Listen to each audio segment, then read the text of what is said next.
in, poke it in, poke it in, poke it in. They say there's a first time for everything, and there is a first time for everything on the Young Dad podcast. We've talked to all kinds of different dads. We've talked to right-wing dads, left-wing dads, straight dads, gay dads, bi dads, religious dads, non-religious dads. We've talked to every dad in between. So before we get started, make sure you have your juice box, make sure you have a snack, and make sure you're very comfy for this episode. Before I introduce our guest, if you're watching on YouTube, you're waiting, you're antsy, you're ready. If you're watching on Spotify, wherever you get your video podcast, you're waiting, you're antsy, it's coming. First and foremost, before we jump into the podcast, I need y'all to go down to the description of each and every episode, whatever episode you're listening to, and subscribe to the email list. The email comes out twice a week, once during midweek, once during twice a week. You'll want to be subscribed to that because some months we have 2 episodes dropping per week. So it's important to drop your email into the email list so you never miss an episode. There we go. Without further ado, I am with a gorilla today. Gorillas have kids too. Gorillas are people of sorts too because they stem. We're all Homo sapien, right? We all come from gorillas. Just some embrace it more than others. With me today is Harry the Gorillagician. Also great if you follow him over on Instagram for Gorilla Affirmation Fridays. Those are my favorite. Pretty much the whole thing is our gorilla friend here is a gorilla that performs magic. This gorilla is also a dad. This gorilla is also a divorced dad. This gorilla also has a special needs. What's Son. what's the gorilla's kid called? I just call him my son. Okay, they're just called sons. You know. So our gorilla friend here is a lot like you and I. Gorillas experience these things, much like all of us. So, Harry, welcome to the Young Dad podcast. Thanks. Never did I ever think I would have a gorilla on the podcast, but here we are. I'm glad to be your first. You know, maybe the first of many. Who knows? I mean, are there more gorilla people? There might be. I don't know. I spend most of my time with the humans. Okay, that's fair. I would probably, being a human, I would spend more time with the gorillas. Yeah, but they're cheap. They don't pay well. So humans are the way to go. That's, yeah. Do gorillas need mental health? I think everybody needs mental health nowadays. With the with the world the way it is, 100%, everybody needs a little bit of mental health. I might be able to have a lucrative career then among the gorillas. I'm telling you though, they're cheap. They're real cheap. They rarely even buy clothes for themselves. Hey, if I don't have to wear clothes and I get to do what I do, that is the dream. Let's be honest. It's the dream. If I read the Bible correctly, paradise was walking around naked and eating fruit. So gorillas basically live in paradise. It was Adam and Eve. They were naked until they ate the forbidden fruit, and then they realized their nakedness and all that. Book of Genesis. So yeah, and now you guys have to wear clothes all the time. It's horrible. We gorillas really know how to live. But I really appreciate you clothing up for the episode. I'm glad I don't have to see the gorilla nips. You're wearing the sunglasses. Eyes are probably a little goopy. Maybe have some banana in them. I totally understand. So Harry, tell us about yourself. Tell us about Harry the Gorillagician, please. So I'm Harry the Gorillagician. I'm a magic performer. I perform all over the place. I also work at an elementary school where I'm the elementary school librarian. I'm actually in my library right now. It's the greatest job in the world. I call myself the fun uncle of the school because the kids come to me. Their teachers have worked so hard all day to get them to, be in line and be paying attention. They bring them to me. I read them a story. I give them books, show them a magic trick, get them all riled up, and then send them back to their teachers, who then have to try and get them back in line, which is really fun. So love that. I've been doing that for a while. I do a lot of performances for the schools in my school district, just as kind of like my way of giving back. We do fundraisers and things of that nature. and it's a lot of fun. I've been performing magic for a good long time, and it's kind of a passion of mine. It's something I do for fun as well as make a little bit of money. I love that. So, Harry, how did it all start? Uh, you started as a school librarian, so you started from the bottom. Now you're here. Um, what was the initial steps that got you going down this path of magic and gorilla magicianing and all the things that you do? You're a very tech savvy gorilla doing podcasts, doing Instagram. I'm impressed to say the least. So how did it all start? It actually started. I had a friend who was doing a magic show, and he needed an act. He needed an act. He usually did these corporate shows. He had this really cool act. It's Quick Change. I don't know if you know what Quick Change is, but Mm-hmm. it's where they they change quickly. I guess it's all in the name there. Yeah. And he was kind of an ethnically ambiguous looking guy, and so his act was magic from around the world. And it was Okay. this beautiful thing. He would go. He had a backdrop, and he'd walk around the backdrop, and he would start in one costume, walk around the backdrop, and when he came out, he was in a different costume, and he'd throw a different country to be the backdrop. So the backdrop kept changing. He'd walk around, flip Oh, the thing over, come out in a new costume, and do that's a magic trick cool. from that area. It was really a really That's cool show. super cool, super Yeah, unique. I wish he still did it. He doesn't perform really at all anymore, but he reached out to me. That he usually performed with a girl, and there's one part in the act where he has to do an actual change. And so when he had to do the actual change, usually this girl would come out, and she was super talented. She did fire eating and juggling and did all sorts of cool stuff, and she wasn't available. And so he reached out to me and said, "Hey, can you come out?" And I said, "Well, what do you want the theme to be?" And Harry the Gorillagician was born.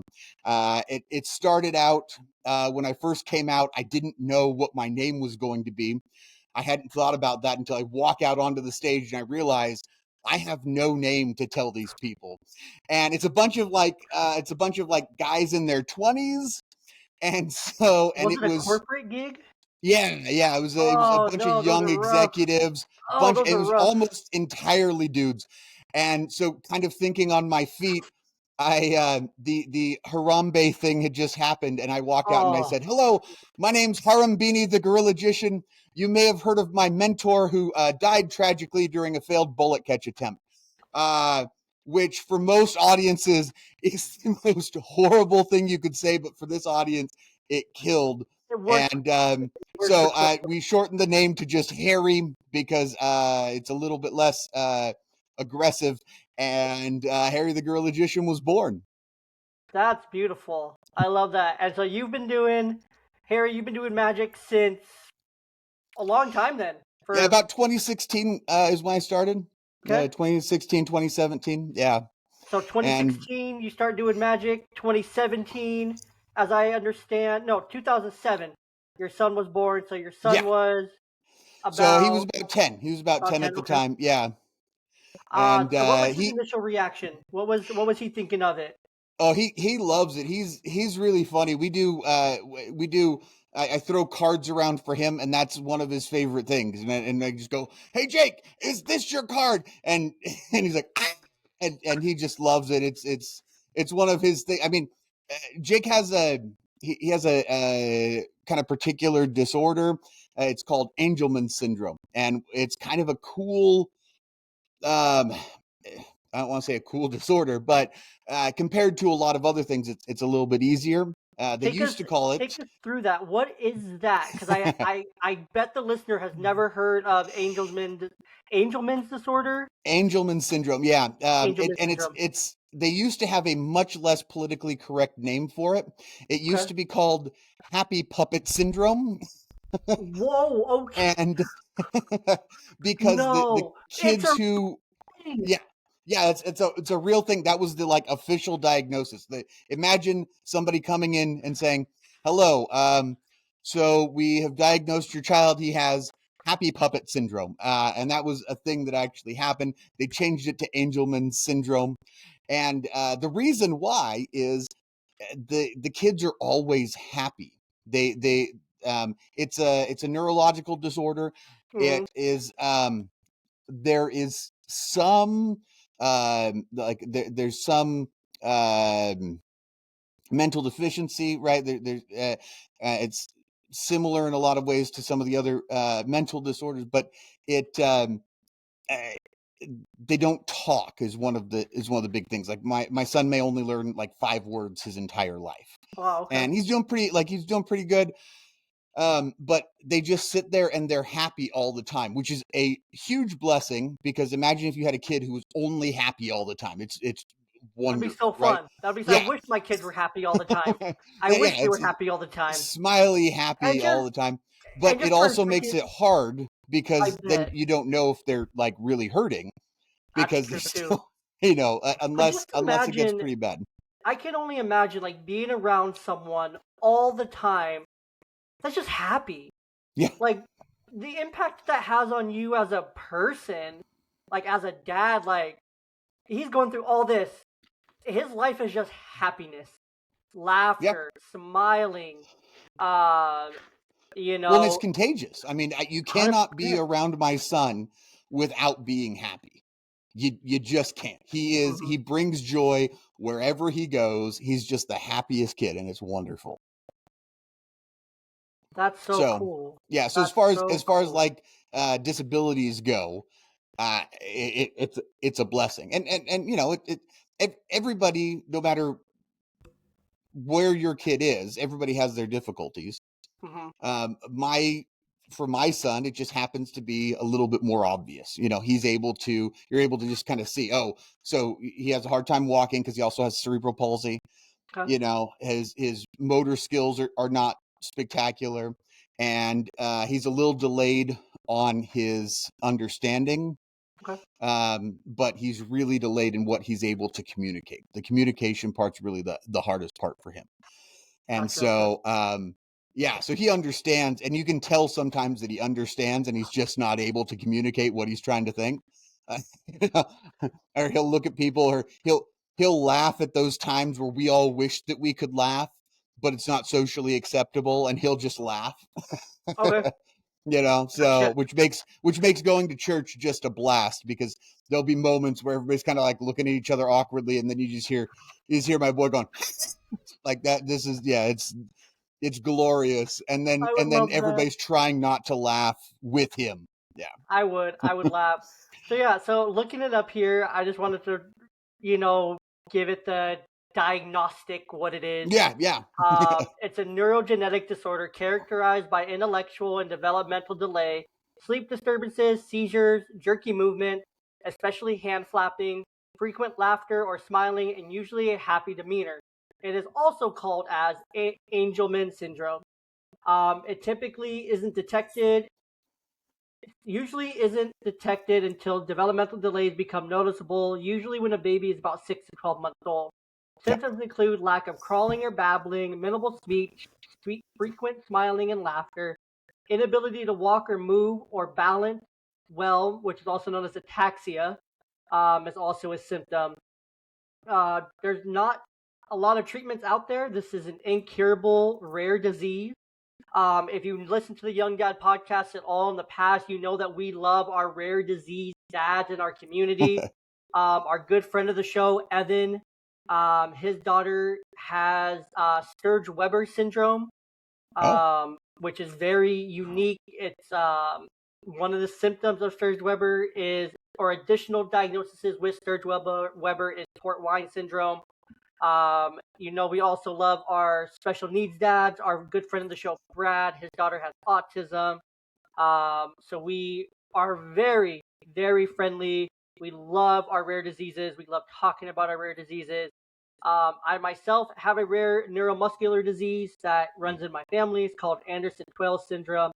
So this is right up our alley. We love Right. this. We love this stuff. So it's right here at home. This is a home for yourself as a dad, and for all the other dads that are listening to this that also have a child with a rare disease.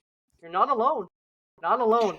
Yeah, and this is great, because it brings, bringing awareness to it, and letting people, like you said, you're not alone. And I think sometimes when you have a child with special needs, that's kind of the feeling that you get sometimes, because you talk to your other friends, and because it's rare, unless you make friends in like a Facebook group or something like that, you don't have like friends that have kids with special needs. And so when you're talking to them and they're like, "Oh yeah, I'm going to my kid's baseball game, or I'm going to my kid's, whatever, or I'm doing this with my kid," sometimes it can feel a little lonely, but I think, at least for me, the benefits far outweigh the costs, and and there's mild inconveniences here or there, but other than that, it's I wouldn't wish this necessarily on my son, but if but it's really hard to complain when you have a kid who's adorable, wonderful, and happy all the time. Yeah. It's really hard to be like, oh man, yeah, my life, it's really rough. My son smiles just all the time. Oh, I mean, I Can't can't stand even his believe it. happiness all the time.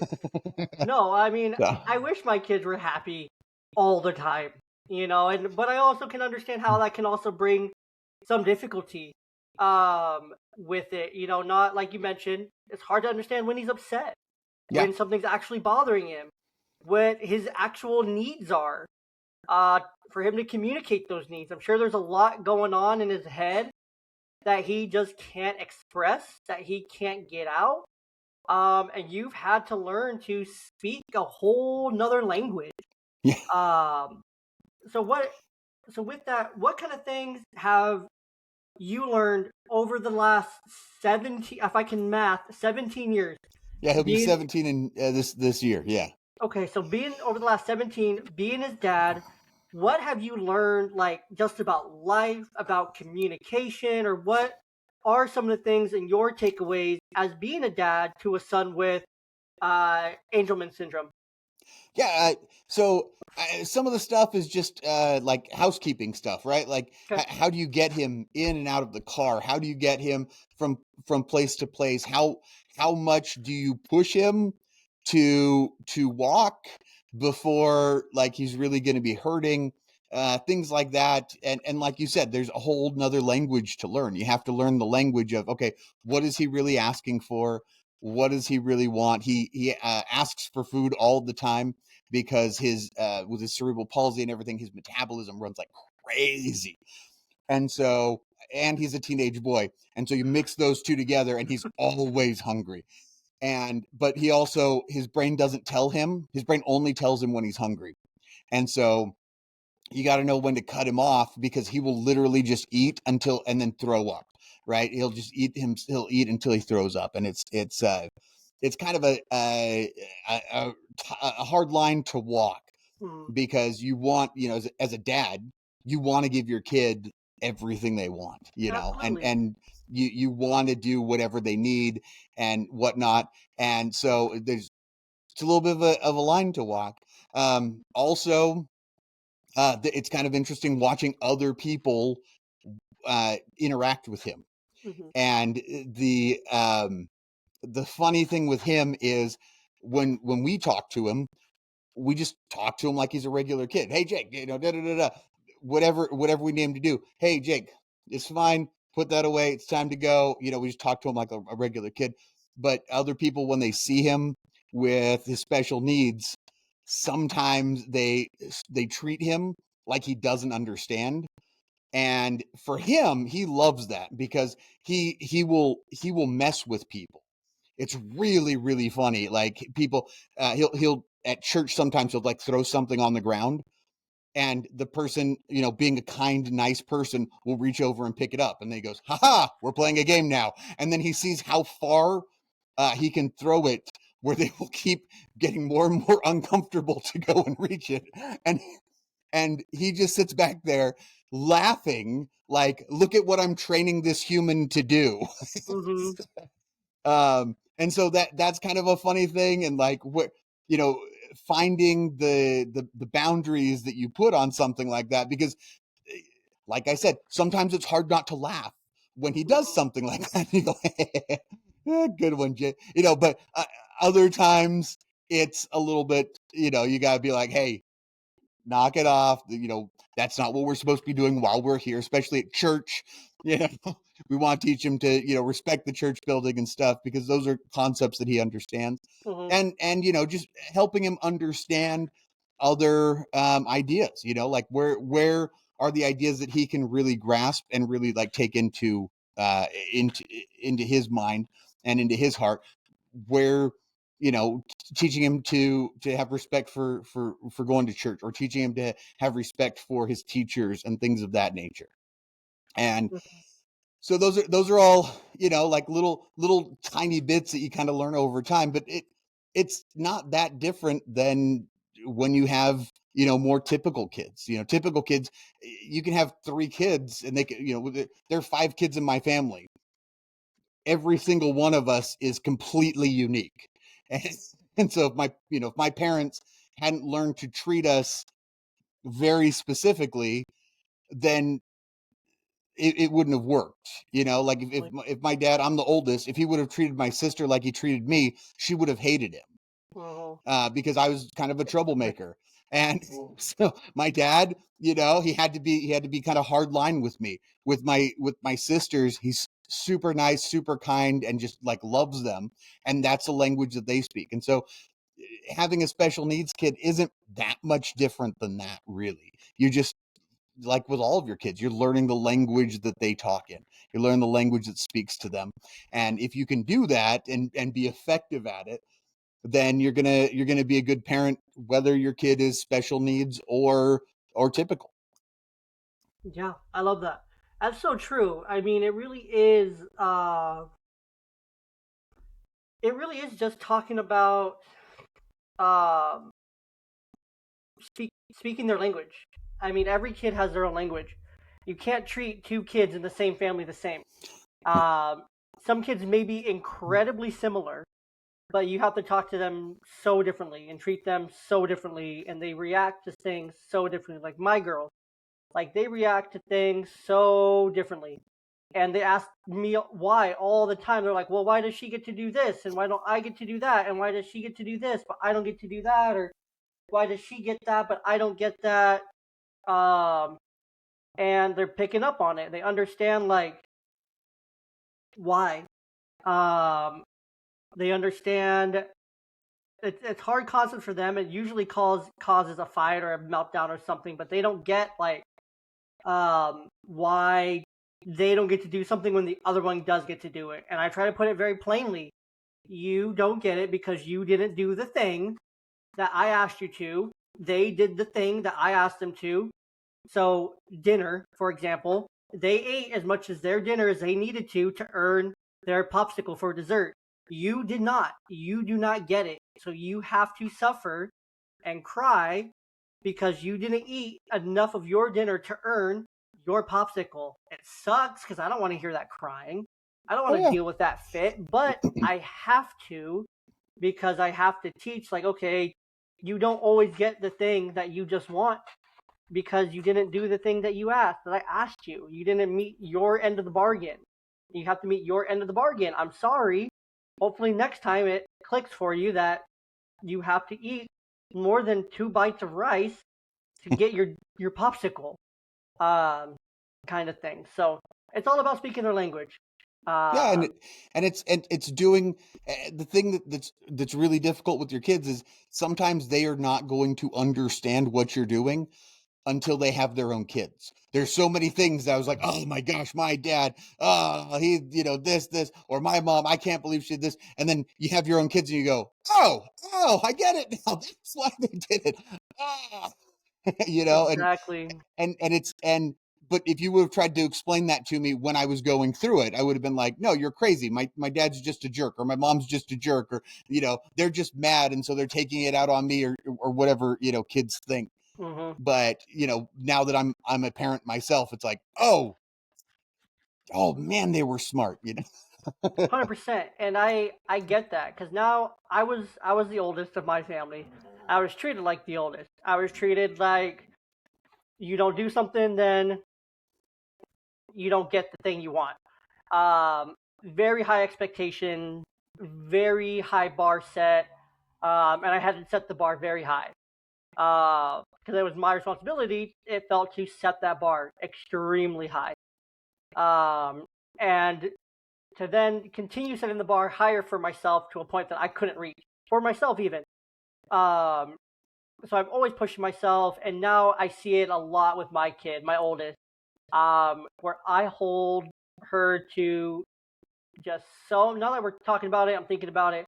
I hold some high expectations for her, um, in her role as like the oldest child, as the one that like, okay, well, I get it. I'm disciplining the younger one for this thing, or I'm disciplining you for this thing, and she's getting away with it.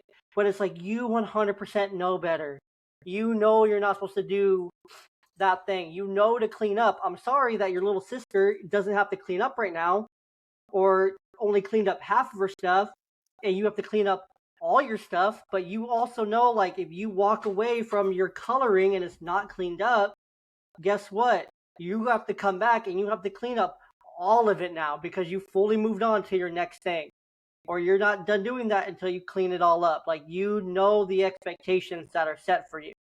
And so now I understand, like, I thought my dad and my stepmom were just being a hard ass, like having these crazy expectations for me. But it's like, no, like, I knew better. I was supposed to know better. I did know better. So I should have, I knew better. So I could have done better. That's why I had the expectations so high. So it makes a lot of sense when you take a step back and you realize you have your own kids, and you realize that it's one of those things like you don't know it until you're a parent kind of thing. Yeah. Well, Which is and really kids interesting. tend to rise to the level that the expectation that you set for them. If your 100%. expectations are low, they may meet that, but then they're meeting these low expectations. Mm-hmm. I coached volleyball for a good while, Okay. and one of the things that I would always do coaching was I would set the bar and I would say, "This is what we're going to accomplish," and it was something I always knew would be just out of what I actually thought that we could accomplish. Mm-hmm. But if that's what they were shooting for, if they only came to here, that's way better than what they would have accomplished if I would have set the goal down here and they would have made it. And Exactly. No, so exactly. that's what we got to do with our kids. Exactly. No, I understand that because I've coached T-ball the last couple of years, and my goal going into the season is everyone's going to be like, "Oh, well, that's just herding cats, and you just want them to run around the bases." It's like, no, like I set an expectation, like for myself, like they're going to learn how to throw a ball, they're going to learn how to not get out of the way of the ball, they're going to learn how to swing a bat properly, they're going to learn how to pick up the ball, a grounder, and throw it to first base. They're going to learn how to run around the bases in the right order without being prompted. Like they're gonna learn all these things. which They're gonna learn what a ready position is. which Like, is high expectations for T-ball. yeah, for 4, Like 5, 6 year olds, absolutely, it's super high. 100%. Yeah. But guess what? They do it. They each and Mm-hmm. every one of them can absolutely do it. They are so undervalued when they're that young. But guess what? All my kids the last couple of years, they've all learned how to throw. They've all learned how to hit and hit really well.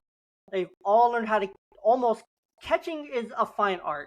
Okay, Yes, but yes, they it don't is. move. They don't get out of the way of the ball. Like they're not afraid of it. Like they can try and they swing their glove at it, or they're at least trying to catch it. They know they're supposed to catch it, and then they pick it up and they set point throw kind of thing, and they know how to aim and they know how to play catch with someone. They know how to ask their teammate, "Hey, do you want to play catch together?" Or they know how to ask me for a ball. They know how to listen to a coach. They know how to follow my directions over their parents' direction. Because honestly, I'm sorry, if your kid's on my team and I'm coaching your kid, I don't care what you say from the sidelines. And I tell your kid, no, don't listen to them. I'm right here, focus right here. And I try to say it just loud enough to the parent to get the message like, you're not the coach, you're not on the field, stay over there. I was a collegiate baseball player, stay over there, please. Yeah. Um, There's so nothing more frustrating as a coach than parents. You would think that it would be trying to teach the kids, setting discipline, the inner team politics, all that. No, all of that pales in comparison to you have to teach parents you have to sitting teach on your the parents. side. You're like, You have to teach your parents to be parents and just yeah. enjoy it. Just I don't know how many times I have to say, "Hey, Dad, I got this." Just sit back and enjoy.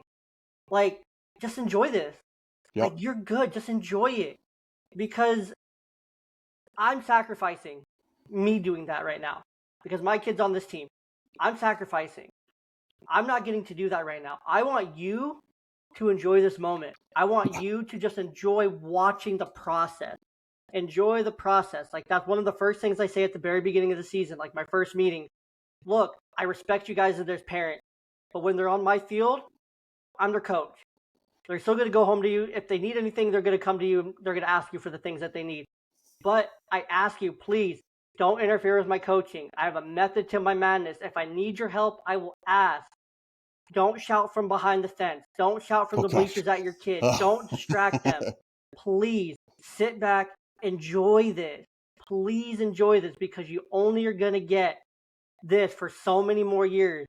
This could be your one and only year that you get to sit and enjoy watching them. This could be their one time only that they're going to do this.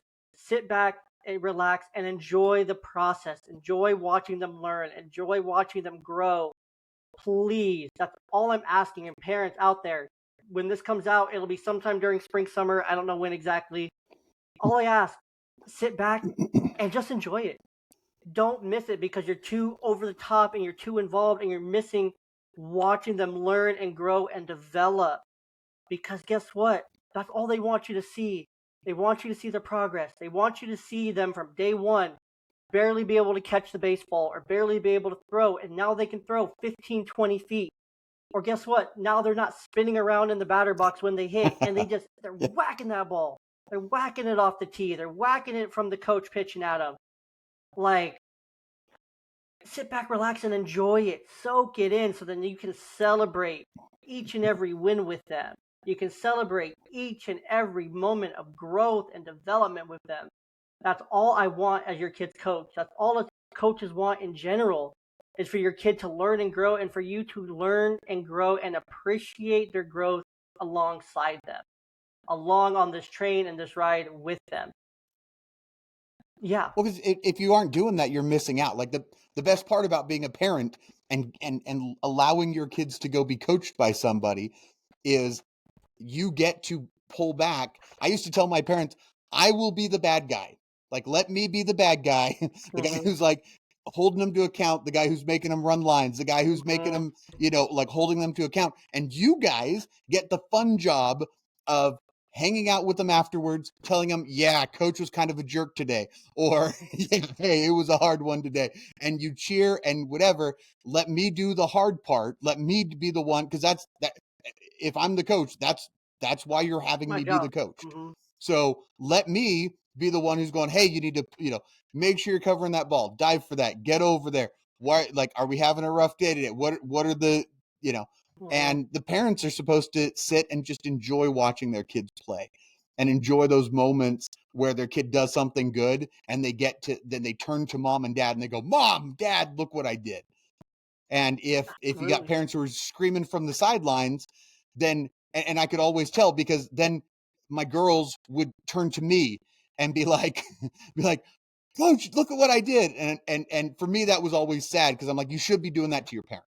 You should be looking like your parents should be the people that you're most excited to show your accomplishments to.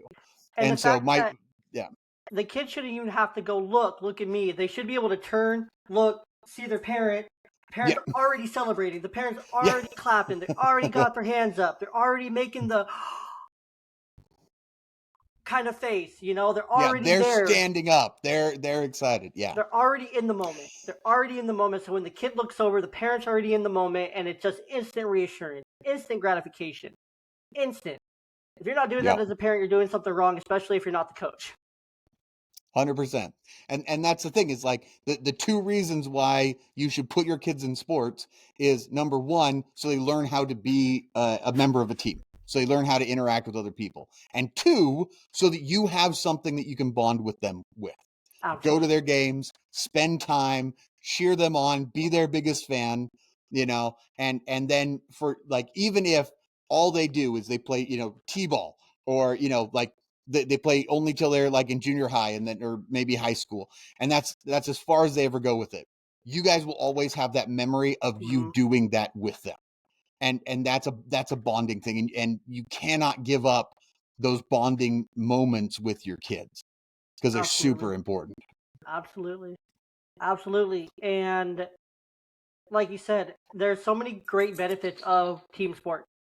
They learn accountability, they learn discipline, and most importantly, I think right now what kids need more than ever are good, healthy social interaction. Because kids do not have them. Yes, they could go to school all day, doesn't mean they're having good social interaction. This forces kids, to get to know new people. It forces them out of their comfort zone. It forces them to interact. It forces them to apply all the things they've learned. It forces them to listen to someone new. Because a coach is only going to be short term kind of thing, right? Like sometimes our kids get lucky and they have the same coach year after year after year after year kind of thing. I'm hopeful. I always tell my parents, hey, if you like me, you like the job I did with your kids, request me next year when you sign up. Request me next year. Hopefully it's honored and hopefully I get to see you back. If not, I'll see you around the fields next year if that's your choice to bring them back. Sorry, my dog's trying to get in the camera right now. He's like, hey, you're having a gorilla on. Why can't you have a dog too? I know. Look, it's a cute gorilla. Dog. Look, Ringo. Look. Hi, buddy. Look. Look at the screen. Look at that. It's a gorilla. You don't even know what a gorilla is. Anyway. No. All right. So, coaching's amazing. I love coaching. This will probably be. It's great. Unfortunately, like I've come to the realization, like this will be my 3rd year coaching my oldest daughter. Wow. She turned 7 this year.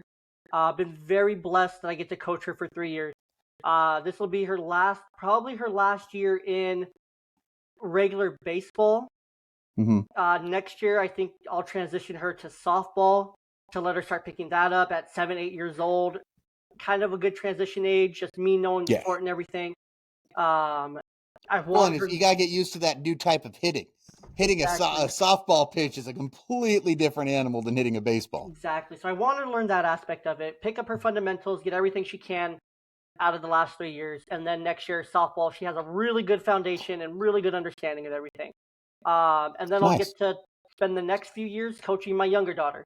And her time will come for T-ball and everything, and it'll be special. But it's really bittersweet knowing going into this year that this is my last year coaching her, probably for who knows how long. And I get to be right there on the field with her. Like, if I wasn't on the field, I'd be right there in the front bleacher, on the fence, hanging out, watching everything. But I'm so lucky that I've gotten the last 2, now 3 years total, that I've got to be right there on the field with her. See every single moment, every single practice, every single game, every single up and down, and disciplining her, making her sit out practices because she was having an attitude. Because I mean that's how I treat the kid. If you're gonna have an attitude, you're gonna act up. Guess what? Sit out. I tell parents are like, what? I'm like, your kid's acting up. They're being a distraction. I gave them warnings. I tried to redirect them. They didn't listen. Guess what? They sit out for a drill or two. Your kid part of does it's it. just My holding kid them does to that it. standard. Exactly. So it's very bittersweet knowing, like, going into this year, like, man, this is the last year that I'm gonna be your coach, and crazy. Sorry, I'm like getting choked up because it's been so cool to see her growth and her excitement and everything just grow over the last few years. And she's so excited, looking forward to the season because it's coach pitch and it's going to be different and it's going to be harder. It's going to be a challenge, and she's ready for it. And I'm just so excited to see her growth and to see her development and to get to bond with her in this way. And it's so special. Because I get to see it every day, day in, day out. So yeah, that's going to be like one of the things that is our job as parents is to create moments and memories with our kids, and that's going to be a memory you guys are going to share forever. Like you will always be her dad, who was her, t-ball coach, her baseball coach, growing up. Like at coach pitch, you will be the guy who pitched to her. The first person who pitched to her was her dad. And it's just such a cool experience. Yeah. Stuff like that's awesome. Yeah. So through and through, I'm very blessed, very lucky that I get to do that and get to experience that with her. Because it's something that, even though her mom and I are divorced, we co-parent, we live in the same city, I could probably count on both my hands over the last 2 years how many total games she's come to, how many total games she's been at and stuff, and it sucks. Um, because I want her to have her mom there. I want her to have that support. Um, so it just sucks because I know she wants her there. Um, but it's one And of the challenges of co-parenting and being divorced and going through it. Sometimes it is what it is, and you have to make the best of it, and you have to make it work for what it is. And um, she knows that no matter what, that dad's there every single practice, every single game, no matter what. She has the love and the support there, game in, and game out, practice in, practice out. well, and sometimes you just kind of got to hope that they have their own thing as well. Mm-hmm. Maybe they have their own way of bonding. This is yours and her thing. Hopefully they have their own thing that they can bond over to, because that is the hardest thing, is when you're co-parenting. Your hope, strangely, is, okay, it didn't work out between us, but I want my kid to have that relationship with their mom. I want them to, I want the so you have this like weird hope that they actually are doing a good job. you know Right? Even though Yeah. sometimes the evidence is to the Contrary. contrary. But it's a weird thing where you're put in this position where you are rooting for your ex. You're rooting for them Yeah. to like be doing good, and you go, well, maybe, if they're not here at the games, maybe they have their own thing that they do. And sometimes when you're co-parenting, that's all you can do, is just kind of hope, like, oh man, it'd be really nice if that were the case. Absolutely. So for you, being divorced, being in different states from your son's mother, how has that been trying to raise a special needs son, states apart, co-parenting? Like that has its own unique set of challenges because there's so many extra factors. There's a time zone, as I understand. Yeah. There's the special needs aspect. There's the co-parenting aspect. Period.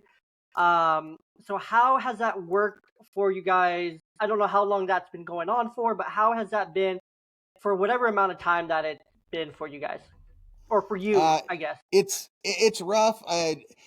The There are a few things for our particular situation that are really rough. So where I'm at in California sucks at a lot of things. In fact, like where I'm at, the weather is spectacular, and That sucks. that's the only reason to live in California. Yeah, but one thing that California does do really well is it has a really good special needs program. The special needs stuff, and part of it's because we have so many attorneys that there are a lot of lawsuits, and the only way that special needs stuff gets taken care of is when you have lawsuits. True. And so California, because we have 12 billion attorneys, uh, we we have they do really well with special needs. And where my ex moved to, not as good with the special needs stuff. And so Yeah, I lived uh, in that state. I lived in that state, and it's it's a crap. beautiful place. It's It's beautiful. it's great, but when it comes to like Anything special needs care, it's really, when it comes to special needs, it's mental health, yeah, it's a rough, wages. it's a rough thing. Yeah. And so it the first time he came back to us was really hard.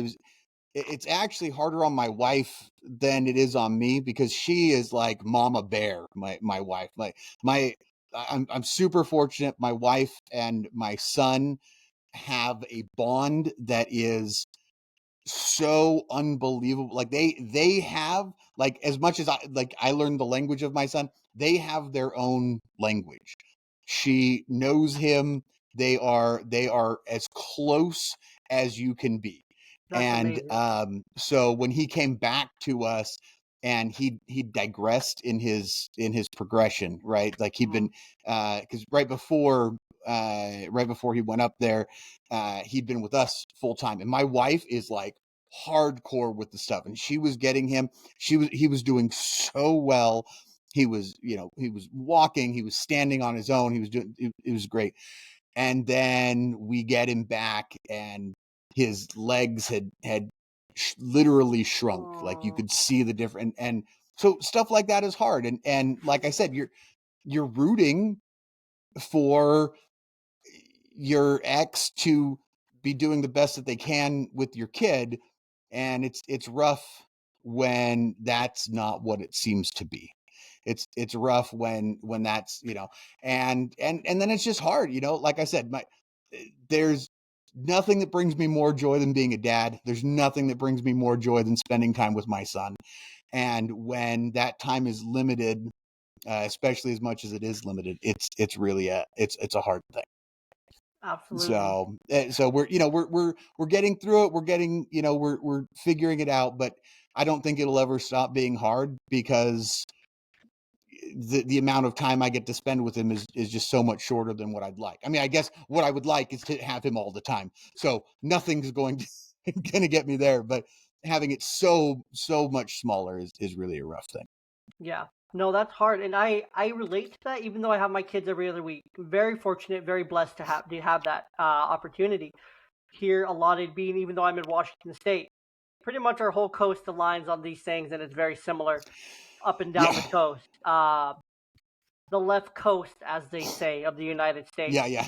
Um, Not to get too political there, but I, my brother and I talk about it all the time. Like I can make so much progress in my weeks with the kids and do all these things with the girls, and from time to time they go to their moms, they come back, and it feels like we took 5 steps forward, we took 7 steps backwards, and now we Yeah. just got to fight to now we're going instead of 7 forward further. Now we have to regroup 3 steps, and now we only can maybe move 2 to 4 steps forward again.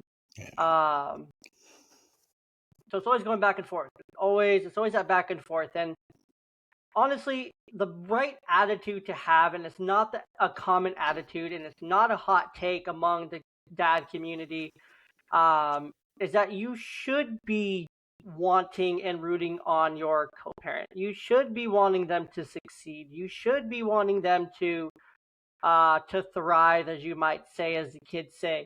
Like you should be wanting those things for them, because that's going to directly impact your kid and the things that they do and the things that they succeed at and the progress that they make. Um, but when you want to see the other person fail, well, when they fail, your kid fails, Yeah. and that doesn't help anyone. Yeah. So Like it's hard, because it's hard to go, I want this person, because sometimes there's hurt feelings, sometimes there's, how whatever else on top of that. It's sometimes hard to go, but I still want them, and I still want them to succeed, and the only way that you can really do that is focusing on the one thing that really matters, and that's your kid. absolutely, and you and have to and focus that's on the that. thing, is you just focus on your kid.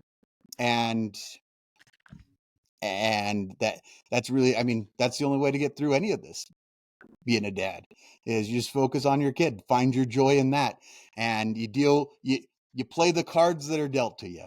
Exactly. And there's a great, just kind of on that, to piggyback on that thought. There's this great Will Smith video.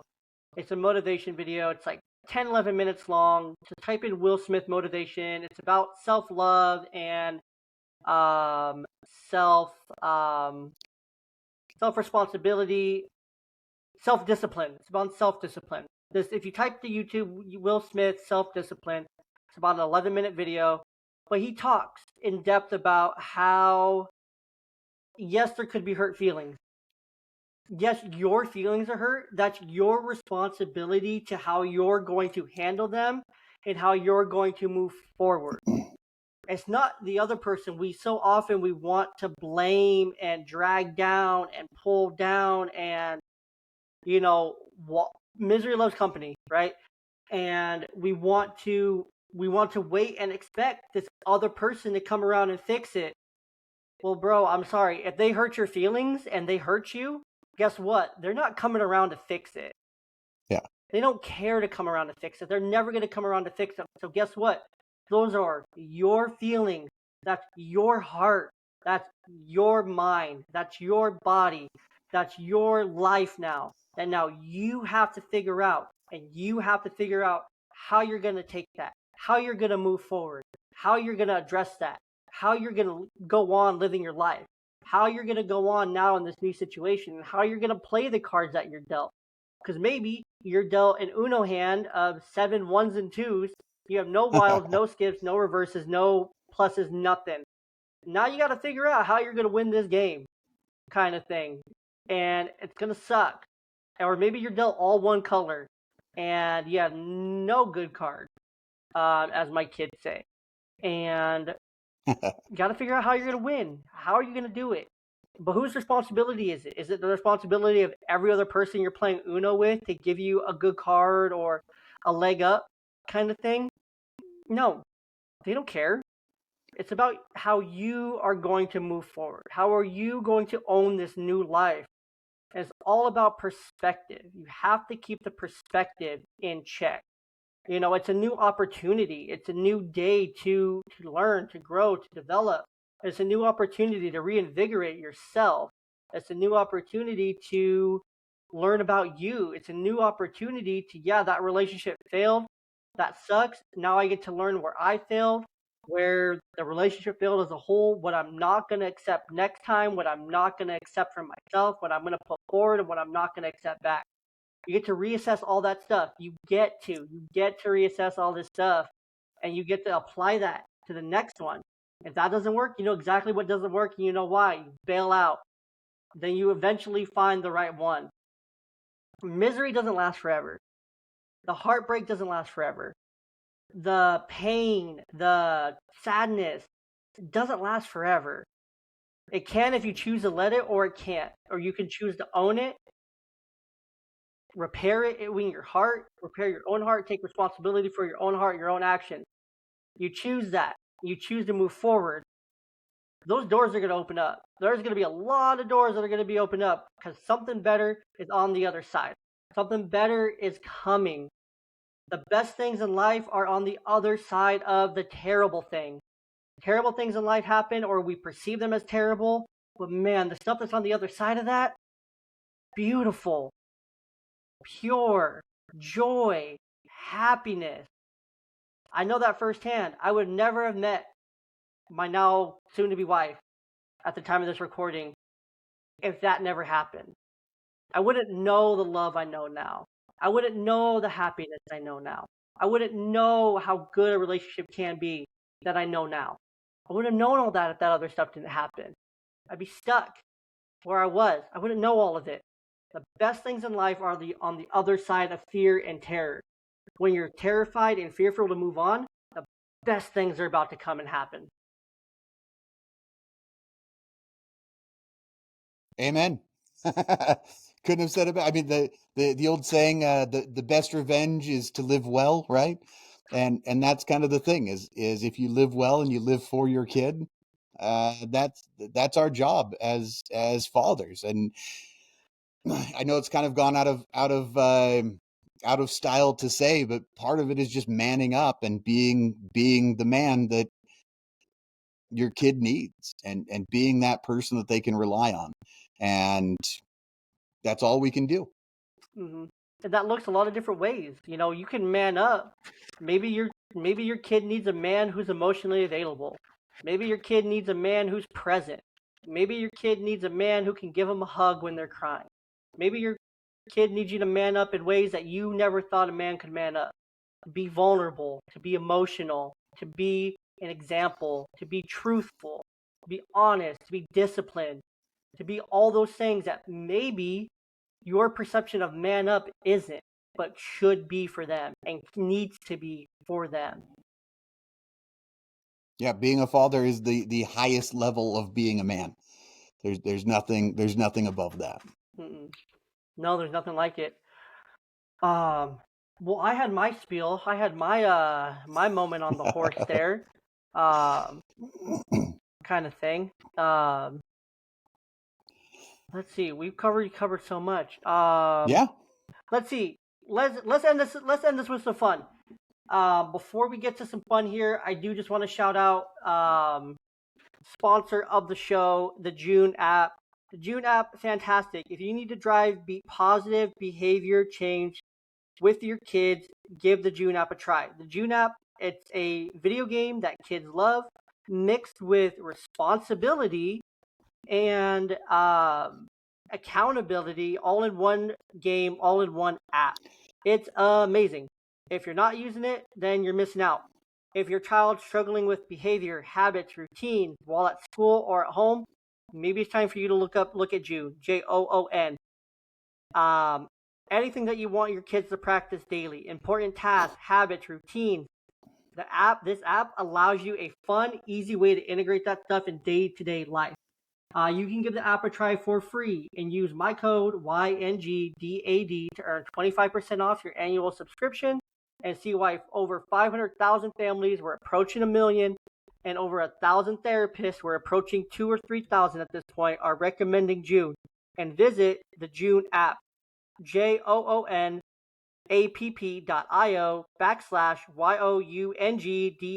to learn more. And of course, that link, that code, everything's going to be in the description of the show. And you can find it also in the link in the bio on all the social medias that we have. So, without any further ado, Harry, will you bless us with a couple magic tricks, maybe one or two?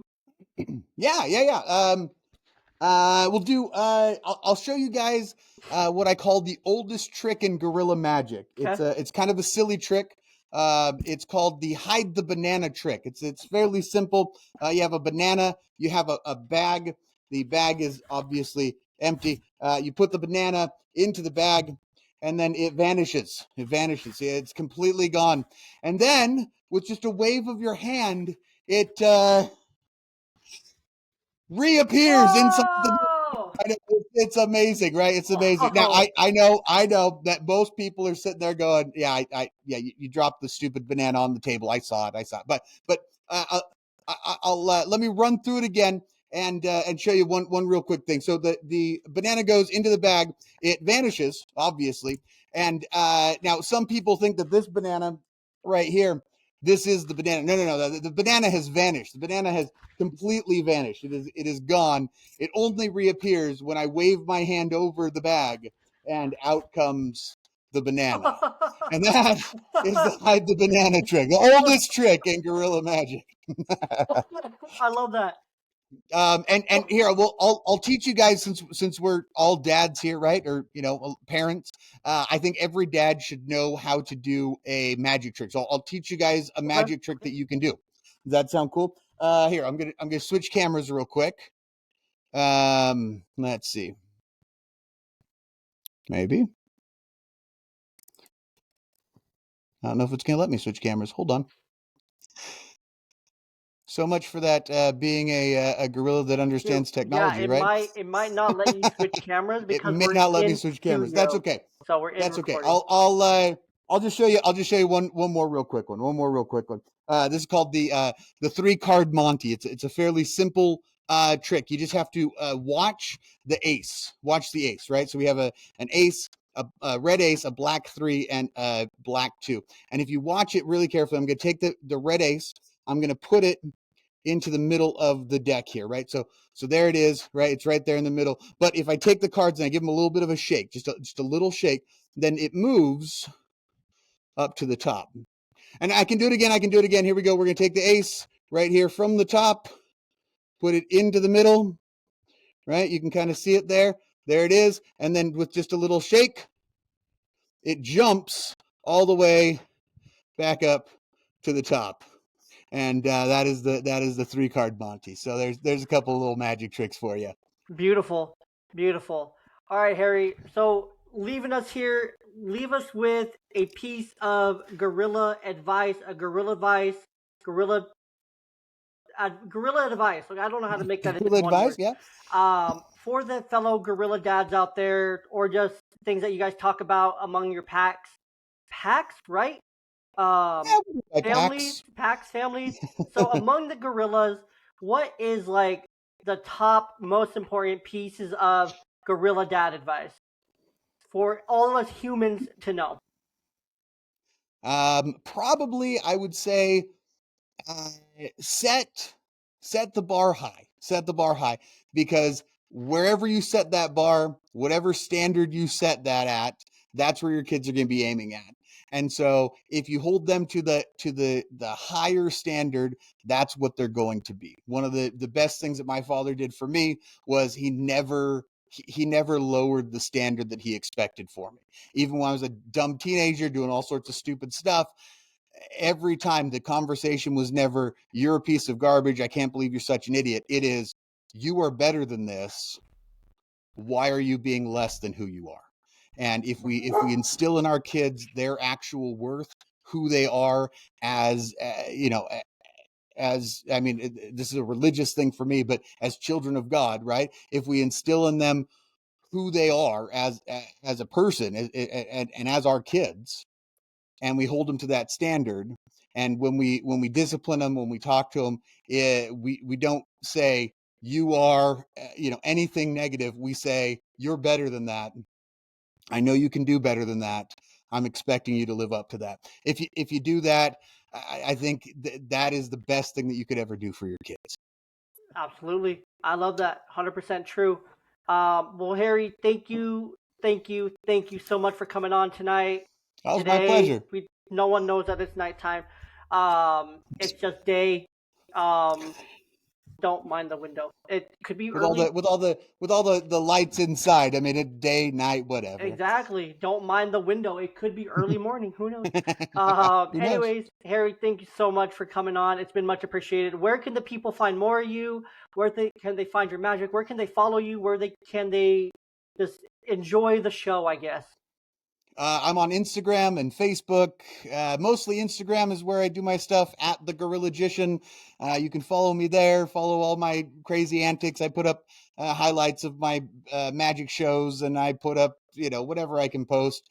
And like you said, Gorilla Affirmation Fridays. We do Harry Art Wednesdays. We do all sorts of I love Harry nonsense, and art. I love Harry art. there's there's all sorts of silly stuff on my Instagram, so you can follow me there.